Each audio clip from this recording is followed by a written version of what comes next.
Тажикстандын Жергетал аймагында жол кырсыгынан 7 этникалык кыргыз набыт болду. Бул тууралуу өзгөчө кырдаалдар министрлигинин жергиликтүү башкармалыгы маалымдады. Кырсык 30-сентябрда болгон. Каза тапкан жарандар картошка казып тоодон түшүп келе жатышкан. Айдоочу унааны башкара албай бийик жардан кулап түшкөн. Натыйжада Темирбай Шарапов жана анын 3 уулу Насир Шарапов балдары менен каза тапкан. Булардан тышкары дагы 5 жаран жаракат алып, алардын экөө оор абалда экени айтылууда. Белгилей кетсек, Тажикстанда жашаган этникалык кыргыздардын көпчүлүгү Жергетал жана Мургап райондорунда жашашат. Алардын саны 61 миңден тегерегинде. Президент Сооронбай Жээнбеков бүгүн 1-октябрда маркум журналист Уланбек Эгизбаевдин ата-энесин кабыл алып, ага эрдик медалин тапшырды. Мамлекет башы журналисттин туугандарына көңүл айтып, Уланбек өлкөнүн келечеги үчүн күйүп бышкан чыныгы мекенчи жаштардын алдыңкы катарында болгонун баса белгиледи. Ошондой эле анын журналисттик иликтөөлөр менен жакшы тааныш экенин жана алар өзгөчө көңүл бурууну талап кыларын кошумчалады. Журналисттин атасы Токтосун Калиев жана апасы Жыпар Күлсариева Жээнбековго жана бардык кыргызстандыктарга ыраазылык билдирди. Жээнбеков таланттуу журналист Уланбек Эгизбаевдин ысымы кыргызстандыктардын жүрөгүндө, атамекендик журналистиканын тарыхында сакталып каларын баса белгиледи. Эске салсак, Уланбек Эгизбаевди каза болгондон кийин эрдик медали менен сыйлоо жөнүндө жарлыкка мамлекет башы 30-августта кол койгон. 1-октябрдан тарта үй бүлөлүк дарыгерлердин жана медайындардын эмгек акысы жогорулайт. Тиешелүү буйрукка премьер-министр Мухаммедкалый Абылгазиев бүгүн кол койду.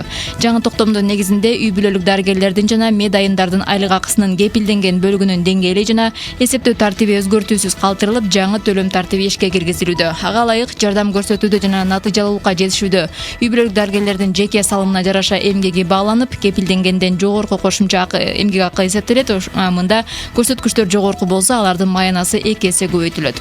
Белгилей кетсек, медициналык кызматкерлердин кошумча эмгек акысы жаңы тутумга ылайык кепилденген айлык акысынын курамына кирбейт.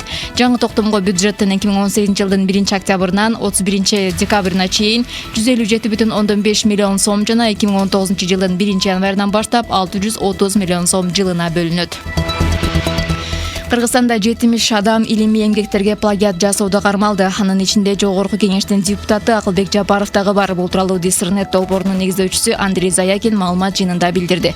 Анын айтымында, кендир бирөөнүн эмгегин алып, шаарлардын, өлкөлөрдүн аттарын Кыргызстанга өзгөртүп, башка тексттин 20 барагын кошуп койгон учурлар катталууда.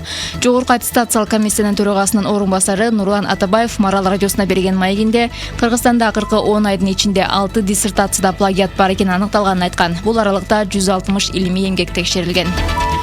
АКШ эми Канада жана Мексика менен жаңы экономикалык кызматташтыгын баштайт. Бул тууралуу Reuters агенттиги жазды. Америка президенти 30-сентябрь күнү Канаданын өлкө башчысы Джастин Трудо менен эки тараптуу сүйлөшүүлөрдү жүргүздү. Анда эки өлкөнүн жана үчүнчү болуп Мексика катыша турган 3 элдиктин ортосунда ишке ашуучу жаңы долбоорлор тууралуу сүйлөштү.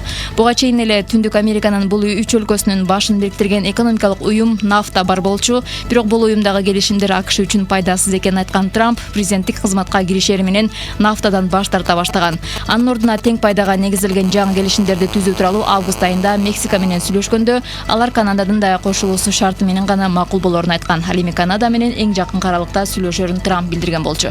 Эми бул 3 өлкөнүн ортосундагы экономикалык келишимдерге ноябрь айында кол коюлары күтүлүүдө. Санкция саясатында тажрыйбалуу Дональд Трамп эгер Канада келишимдерди ката кетирип же бузууга жол берсе, алардын автоунааларына каршы салык төлөмүн жогорулатарын эскертти. Себеби Канада АКШга көлөмдүү сүт азыктарынан сырткары автоунааларды да экспорттойт. Бул 3 өлкөнүн ортосундагы сооданын жылдык көлөмү $1 триллион ашат.